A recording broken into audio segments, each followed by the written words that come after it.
Yes, you may have heard Russia is getting a little squirrely. You may have heard. I don't know if you pay attention or exist in the world, but if you do, you may have heard that Russia has begun the invasion, and breaking news has been reported all over the internet and cable TV and beyond. And the industry is aflame with important news, breaking news, the chance of a lifetime for news organizations and reporters to make their name known by covering this globally, relevant, globally explosive event, a part of their lineup. And let's go now live to CNN, Gonz. Let's check out the action. Air raid sirens ring out in Ukraine's capital. Wow. CNN got the Chiron there. And a little bit of chicken fried. That's Applebee's. It's an Applebee's commercial. What just happened? There is nothing that gets me more stoked for Applebee's than the existential threat of nuclear war. And yes, for those just listening, that was a sort of a weird moment on CNN where there was no reporters talking. There was nothing. They were sort of leaning into this very tense moment with a panning over the skyline of Kyiv there, and just letting the text on the screen and the sounds of the sirens and the Chiron. I'm trying to pull it up here, Gonz. It says air raid sirens ring out in Ukraine's capital. Mm-hmm. Yes. And then just out of nowhere, and we're going to take a break. Or, here we go. We're going to check in with our sponsors. Just twinkling of an eye, it was Applebee's. Just a hard cut. Not even to a full Applebee's commercial, went to a commercial break. It is a picture-in-picture window. On the left-hand side of the screen is the big title, Russia invades Ukraine. And they have the live stream of the Ukrainian air horns, breaking news, live CNN coverage continues.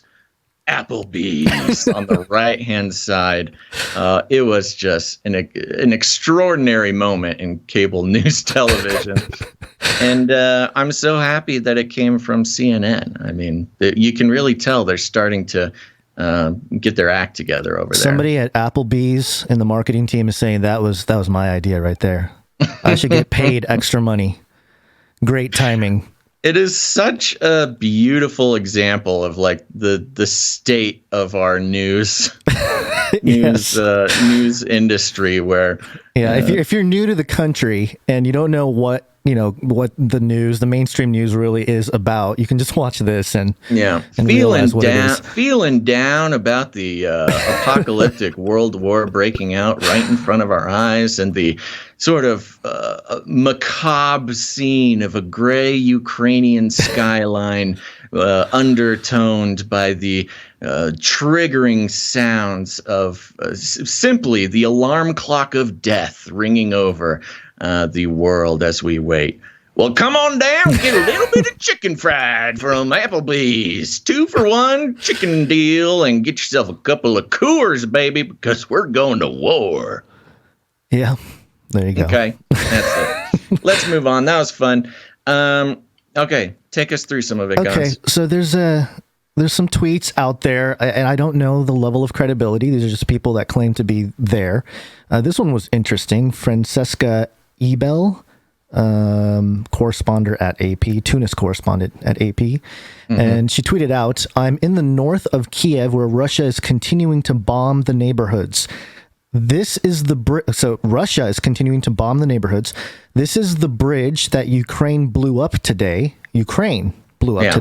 to prevent the advance of Russian tanks. You can see people fleeing the city on foot, scrambling over the ruins. I watched as a man dragged over his bicycle." Yeah. So it just, I don't know. So the thing is, to me, it feels like in this moment, it's very, very difficult to know what's real, what's not, what's happening in real time, what's old footage. Half the news scroll you see on Twitter and stuff is like, oh, the footage used was not the footage that it was claimed, fact checkers say. Like half of it is that now, which is ridiculous. But well, this is a classic maneuver. I mean, this is a classic move, blowing up your own bridges to slow down the enemy. Right. So, I don't necessarily have a reason to doubt that this would happen.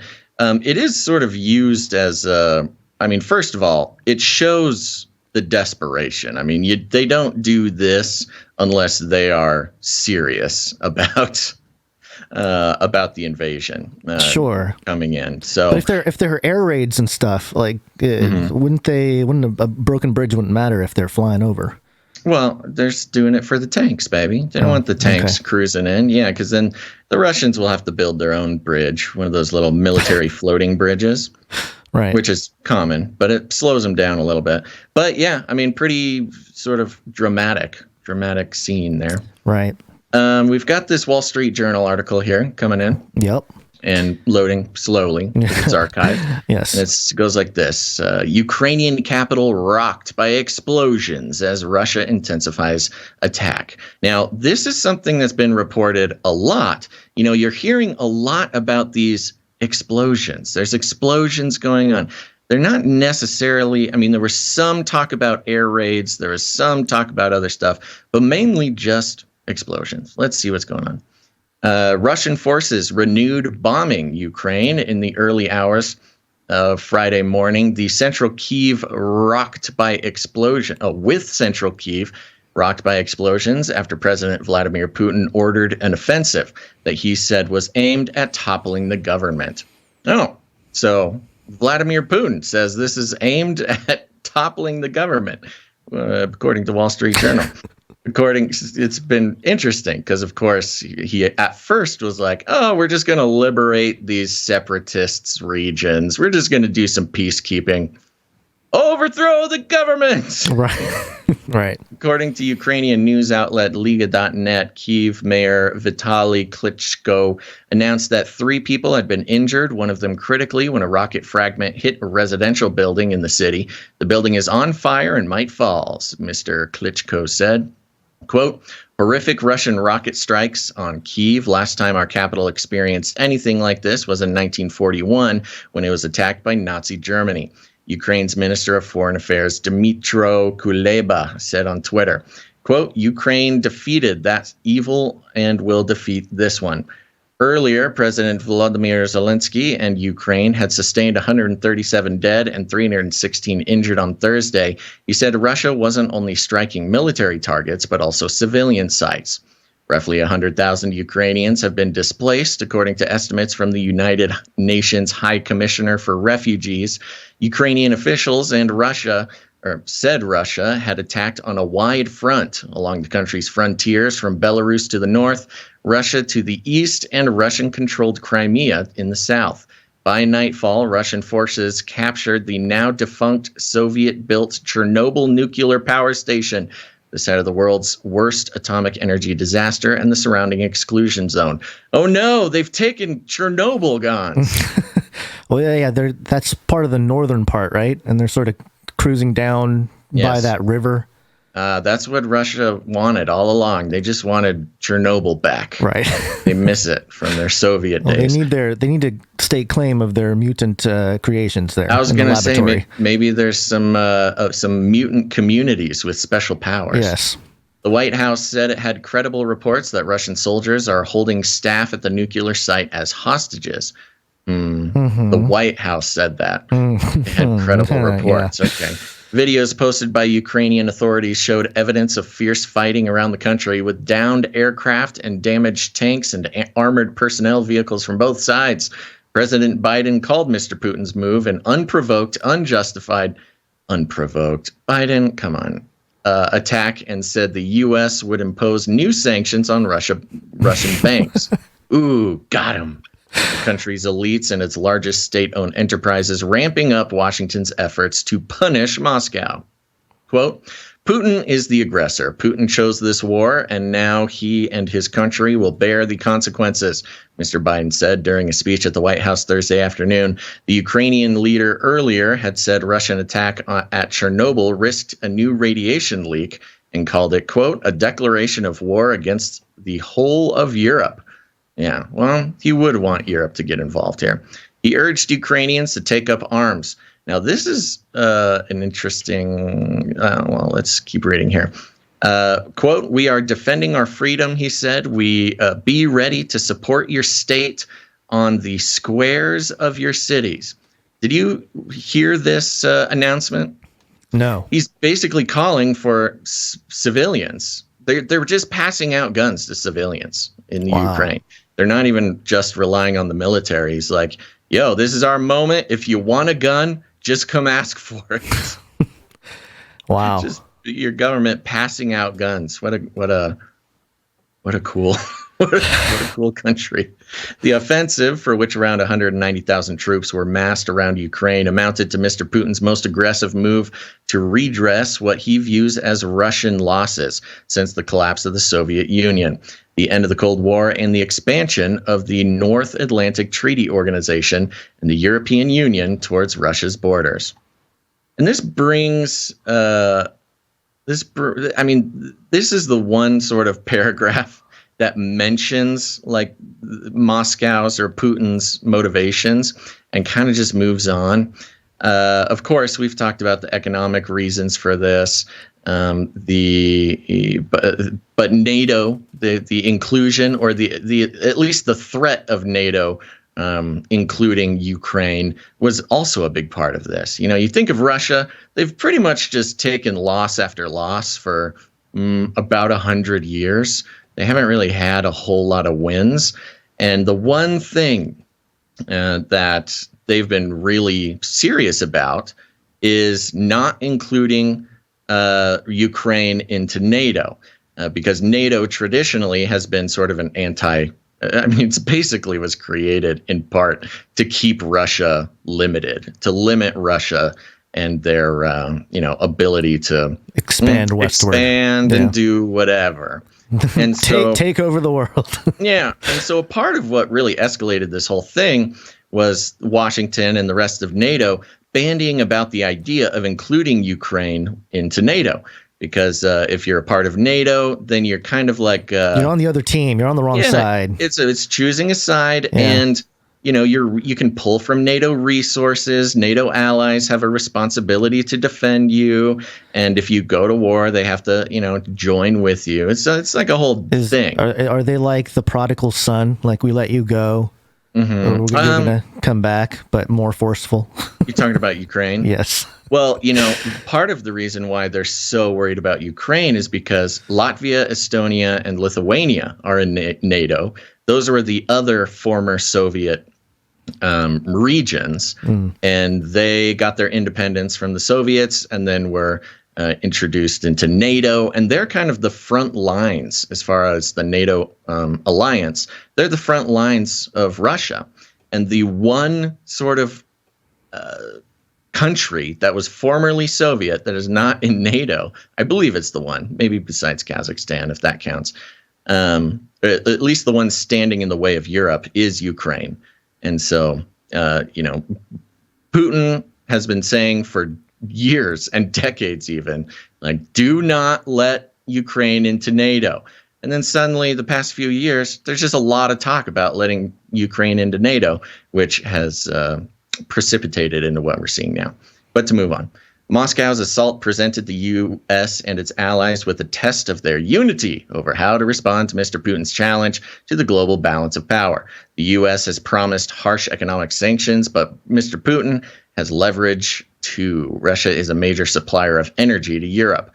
British Prime Minister Boris Johnson said the UK would work with other Western countries on sanctions that he said would hobble the Russian economy. Quote, we must also collectively cease the dependence on Russian oil and gas that for too long has given Putin his grip on Western politics, Mr. Johnson said. And it goes on and on and on and on and on, talking about, it's got some personal interest stories talking about how the shelves are empty, ATMs are empty. It's a whole thing. People are pushed from their homes into other places. But we will see here. I was going to skip down. Yeah, I'll just skip down to the conclusion here. Ukrainian lawmakers passed emergency legislation on Wednesday to allow Kyiv to prepare for a Russian attack, with Mr. Zelensky's political rivals putting their grievances aside and closing ranks in the name of defending Ukraine's independence. Quote, Ukraine above all, as long as the risk of invasion remains, we are taking a moratorium on anything that undermines national unity. Former President Petro Poroshenko, Mr. Zelensky's main rival, said in an interview, quote, the Ukrainian people are showing unity. The Ukrainian society is showing unity. Ukraine's responsible statesmen are demonstrating unity. And there you go. So it's a big deal, man. I mean, this is what's going to happen. Wow. You know, and I got to say, I am extremely surprised that it happened this quickly and the way that it did.